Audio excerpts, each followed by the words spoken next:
Yo guys, ayun nga, nag-kickflip ako ng mataas noon, sobrang taas. Yan, kitang-kita yung kickflip ko, sobrang taas, 'di ba? Boom, buo. Pero yung bago 'yon, nakailang mali ako 'yon. Yan, tumama yung puwet ko kaya tain-tain na ako diyan, guys.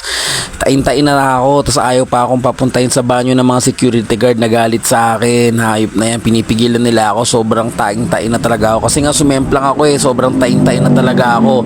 Kailangan ko nang pumunta sa banyo. Ayun nga, tapos si Chad Muska, tain-tain na, ayaw pa nilang tigilan, hinawakan siya ng security guard, oh. Nilapitan na namin kasi sobrang baho niya na, may tae na siya sa puwet. Ayan, oh. Ayaw pa siyang patain sa CR. Ayun, kaya tinulungan namin siya makawala sa mga guard kasi nga may tae na sa puwet, eh. Ayan, may tae na ako sa puwet, grabe. Tumulo na sa pantalon ko yung tae ko. Ayan, tapos ayaw pa nila akong pakawala. Kaya ginawa ko, tumakbo na ako kasi napakabaho na yun. Nagtatalsikan na yung mga tae ko sa pantalon ko. Tumakbo na ako na mabilis. Tapos yung mga skater, binato ng mga board. Tapos yan, tinamaan pa isang guard. Buti nga sa'yo, tangina ka.